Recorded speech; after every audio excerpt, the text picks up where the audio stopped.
Joining us now, we have NBC News international correspondent Matt Bradley. He's joining us live from Tel Aviv.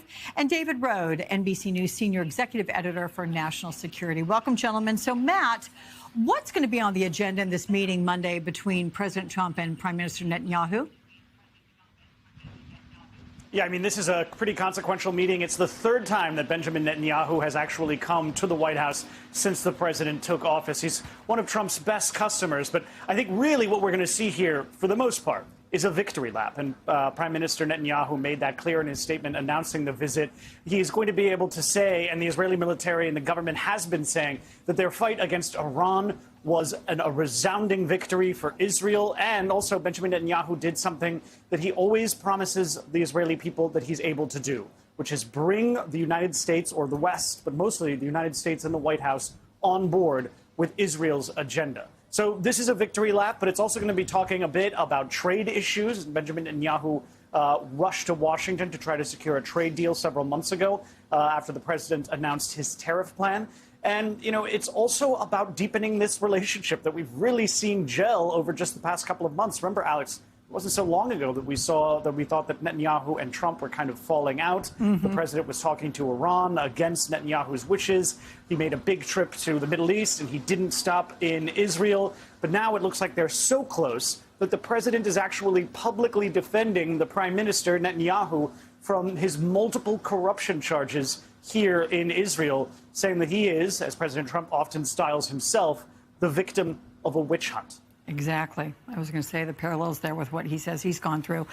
So putting an exclamation point on this, David, was it Monday just the $510 million arms sale to Israel? I mean, so give me a sense of where the Trump-Netanyahu relationship stands right now. Matt is on the ground and the expert, but I agree. They seem to be closer than ever. And a lot of this is about domestic politics on both sides. Our colleague Andrea Mitchell talked about if Bibi can keep making progress, he could call an election in Israel and want to, build off the success of these attacks on Iran. Trump is pushing for a broad peace deal across the region that he can somehow bring peace to the Middle East, which would be an enormous achievement for him. The challenge here is Gaza and Hamas. They're still fighting there. There's, questions and many complaints from human rights organizations about the humanitarian situation there. There are still 50 hostages, about half of them believed to be alive, that are being held there. 50, 50. Okay. And it's extraordinary, what they've gone through all this. And at this point, the latest reporting we have is that Hamas will not agree to release those hostages. They will not agree to an Israeli demand that they surrender. So that's going to be the challenge, is really addressing Hamas and Gaza at this point. So, Matt, you're reporting that Israel is also refocusing on diplomacy in the Middle East after the attacks on Iran. What are they trying to achieve now?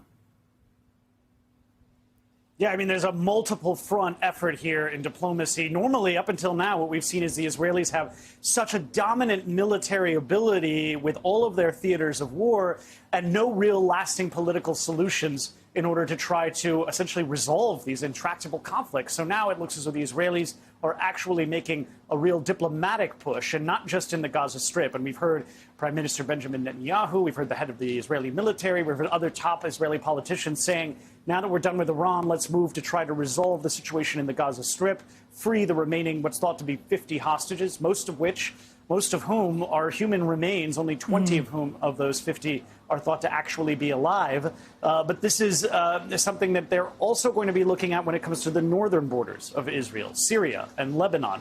Both of those countries having gone through dramatic changes. In the case of Syria, Bashar al-Assad, who was very much connected, allied with the Iranian regime. He was deposed back late last year. In Lebanon, Israel has waged a about a year-and-a-half-long war against Hezbollah, which is an Iran-backed militia group, and almost entirely defeated them. So now Israel feels as though there's a diplomatic opening to try to draw those two countries into either the Abraham Accords that the president inked with various Middle Eastern countries back in 2020, or to some other deal that would allow them to have natural or normalized relations with these two Arab neighbors.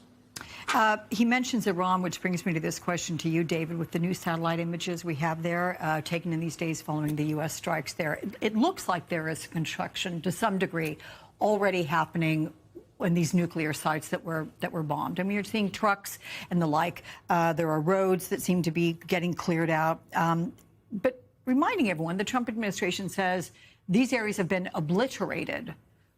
What do the satellite images suggest? I think the Iranians are trying to understand the damage themselves. When these bombs hit, they closed the entrances to some of the facilities where the uranium was being enriched underground. So they're digging in to try to go see what's left down there. I don't think anyone knows, and it'll take days or weeks for that to be clear. But this is a political issue for Trump and the United States. As more time goes by, you know, there's reports over the weekend of Iranian officials, it was a Washington Post story, saying they were surprised by the limited amount of damage that they had suffered. So we have to see as the Iranians themselves get into these areas, and then there'll be, you know, leaks. The Israelis have tremendous intelligence. It's not clear yet if these, you know, sites were obliterated. And the big question is, will Iran try to secretly build a nuclear bomb? That is what North Korea did successfully. Pakistan did it. India and Israel itself has done that. And that's really the big question in the weeks and months ahead. Yeah, the critical question indeed. Matt Bradley, David Rohde. Guys, thank you so much.